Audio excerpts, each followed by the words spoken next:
Hi అండి. ఈరోజు వీడియోలో సేమియా ఫ్రూట్ కస్టర్డ్ చేసి చూపిస్తున్నాను. ఎప్పుడు మీరు ఫ్రూట్ కస్టర్డ్ చేసుకున్నా నార్మల్‌గా చేసుకుంటూ ఉంటారు కదా! అలా కాకుండా ఒక్కసారి ఇలాగా సేమియా వేసి చేయండి. ట్రస్ట్ మీ చాలా అంటే చాలా బావుంటది. సమ్మర్ వచ్చేసింది కదండీ! సమ్మర్ అంటేనే ఎక్కువగా ఐస్ క్రీమ్స్, ఫ్రూట్ కస్టర్డ్ గుర్తొస్తూ ఉంటాయి. ఇంటికి ఫ్రెండ్స్ వచ్చినా, రిలేటివ్స్ వచ్చినా కూడా అప్పటికప్పుడు సింపుల్‌గా, టేస్టీగా డిజర్ట్‌లా చేసి పెట్టొచ్చు. నిజంగా ఫిదా అయిపోతారు. అంత రుచిగా, కమ్మగా బావుంటది. ఈ సేమియా ఫ్రూట్ కస్టర్డ్ ఎలా చేయాలో ఒకసారి చూద్దాం రండి. ఇప్పుడు సేమియా ఫ్రూట్ కస్టర్డ్ రెడీ చేసుకోవడానికి ముందుగా సేమియా వేయించుకోవాలి. స్టవ్ ఆన్ చేసి ఇలా ప్యాన్ పెట్టుకున్నాక హాఫ్ టీ స్పూన్ నెయ్యి వేసుకోండి. నెయ్యి మాత్రం ఎక్కువ వేయకండి. ఇలా హాఫ్ టీ స్పూన్ నెయ్యి వేసుకున్నాక ఈ నెయ్యి కరిగాక అప్పుడు సేమియా వేసుకోవాలి. హాఫ్ కప్ వరకు సేమియాలు వేసుకోండి. స్టవ్ సిమ్లో పెట్టుకొని గోల్డెన్ కలర్ వచ్చే వరకు నిదానంగా ఫ్రై చేసుకోవాలి. సేమియా ఫ్రై అయ్యేలోపు కస్టర్డ్ పౌడర్ తీసుకొని మిక్స్ చేసి పక్కన పెట్టుకోవాలి. ఇలాంటి చిన్న మిక్సింగ్ బౌల్ తీసుకొని 2 స్పూన్స్ వరకు కస్టర్డ్ పౌడర్ వేసుకోండి. కస్టర్డ్ పౌడర్ వేసుకున్నాక మిల్క్ వేసుకొని ఎక్కడ లంప్స్ కింద లేకుండా మిక్స్ చేసి పక్కన పెట్టుకోవాలి. చూడండి, సేమియా కూడా చక్కగా ఫ్రై అయిపోయింది. ఇలా గోల్డెన్ కలర్ వచ్చే వరకు ఫ్రై చేసుకోవాలి. ముందుగా సేమియా ఇలా ఫ్రై చేయడం వల్ల ఏంటంటే సేమియా అన్నది మనకి గట్టి పడదు. కన్సిస్టెన్సీ లూజ్‌గానే ఉంటది. మీరు ఫ్రిడ్జ్‌లో పెట్టుకొని తిన్నా కూడా లూజ్‌గానే ఉంటది. ఇప్పుడు మిల్క్ వేసుకోండి. నేనైతే హాఫ్ లీటర్ వరకు మిల్క్ తీసుకున్నానండి. చిక్కటి పాలే వేసుకోండి. సేమియా కస్టర్డ్ కూడా చాలా బావుంటది కమ్మగా. ఆల్రెడీ కొంచెం పాలు తీసుకొని కస్టర్డ్ పౌడర్‌లో మిక్స్ చేసుకున్నాం కదండీ!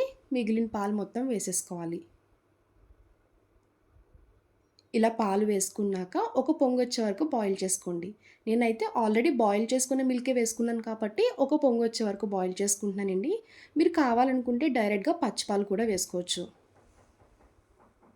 ఇలా మిల్క్ బాయిల్ అయ్యాక ఇప్పుడు పంచదార వేసుకోండి. నేనైతే హాఫ్ కప్ వరకు పంచదార తీసుకున్నానండి. మీ ఇంట్లో వాళ్ళు షుగర్ ఎంత తింటారో దాన్ని బట్టి చూసుకొని అడ్జస్ట్ చేసుకోవాలి. ఫ్రూట్స్ కూడా యాడ్ చేసుకుంటాం కదా! కొంచెం తగ్గించే వేసుకోండి. ఇలా పంచదార వేసుకున్నాక ఇప్పుడు సేమియా కంప్లీట్‌గా కుక్ అయ్యే వరకు కుక్ చేసుకోవాలి. ఇలా సేమియా సాఫ్ట్ అయ్యే వరకు కుక్ చేసుకోవాలి. ఆల్రెడీ ముందుగా ఫ్రై చేసాం కాబట్టి కుక్ అవ్వడానికి ఎక్కువ టైం తీసుకోదండి. ఒక 2 మినిట్స్ అయితే సరిపోద్ది. ఇప్పుడు కస్టర్డ్ వేసుకోండి. ముందుగా మిక్స్ చేసి పక్కన పెట్టుకున్నాం కదా! కస్టర్డ్ మిక్స్ వేసుకోవాలి. ఇలా కస్టర్డ్ వేసుకున్న వెంటనే స్టవ్ సిమ్‌లో పెట్టుకొని ఒక 1 మినిట్ వరకు కుక్ చేసుకోవాలి. కస్టర్డ్ వేసాక కన్సిస్టెన్సీ కొంచెం థిక్ అవుతది. అప్పటి వరకు కుక్ చేసుకోండి. చూడండి, కస్టర్డ్ కన్సిస్టెన్సీ అన్నది ఈ విధంగా చిక్కగా ఉండాలి. ఇప్పుడు వెంటనే స్టవ్ ఆఫ్ చేసుకోండి. ఈ సేమియా కస్టర్డ్ కంప్లీట్‌గా చల్లారిపోవాలి. అప్పుడే ఫ్రూట్స్ యాడ్ చేసుకోవాలి. ఒక 5-10 మినిట్స్ వరకు పక్కన పెట్టేసేయండి. సేమియా కస్టర్డ్ చల్లారేలోపు ఫ్రూట్స్ అన్నీ కట్ చేసుకొని రెడీగా పెట్టుకోవాలి. నేనైతే బనానా, యాపిల్, పొమోగ్రానేట్, గ్రేప్స్ తీసుకున్నానండి.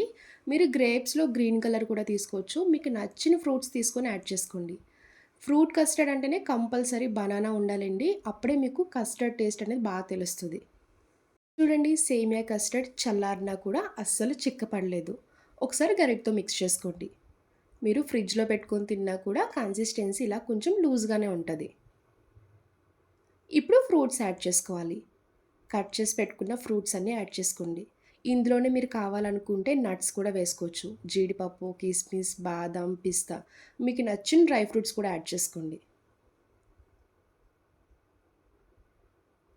ఇలా ఫ్రూట్స్ అన్నీ యాడ్ చేసుకున్నాక ఒకసారి మొత్తం కలుపుకొని ఈ సేమియా ఫ్రూట్ కస్టర్డ్‌ని ఫ్రిడ్జ్‌లో పెట్టుకున్నాక అప్పుడు తినండి. టేస్ట్ అయితే చెప్పనక్కర్లేదండి. చాలా చాలా బావుంటది. ఇలా డైరెక్ట్‌గా కన్నా ఫ్రిడ్జ్‌లో పెట్టుకొని చల్లగా తింటేనే టేస్ట్ తెలుస్తది. ఒక 2 అవర్స్ వరకు ఫ్రిడ్జ్‌లో పెట్టుకోండి. ఇలా ఫ్రిడ్జ్‌లో నుండి కస్టర్డ్ తీసాక పైన ఇంకా ఫ్రూట్స్ యాడ్ చేసుకోండి. చూడ్డానికి లుక్ వైస్ చాలా బావుంటది. చూస్తుంటేనే టెంప్టింగ్ అనిపిస్తుంది కదా తినాలని. ఇంకా లేట్ చేయకుండా ఇంట్లో ఒకసారి ట్రై చేయండి. పిల్లలైనా, పెద్దవాళ్ళైనా చాలా అంటే చాలా ఇష్టంగా తింటారు. సేమియా అందరికీ అవైలబుల్‌గా ఉంటాయి. ఫ్రూట్స్ కూడా అందరికీ ఉంటాయి కదండీ! ఇంకా లేట్ చేయకుండా అన్నీ ఇంట్లో ఉన్నాయి కాబట్టి ఇంక వెంటనే చేసేసేయండి. సమ్మర్ కూడా వచ్చేసింది. చల్లగా తింటూ ఉంటే సూపరుంటది. చూసారు కదా సేమియా ఫ్రూట్ కస్టర్డ్. నా వీడియో మీకు నచ్చితే లైక్ చేసి షేర్ చేయండి. అలానే ఫస్ట్ టైమ్ ఎవరైనా చూసారైతే ప్లీజ్ అండి నా ఛానల్‌ని సబ్స్క్రైబ్ చేయండి. బాయ్ అండి.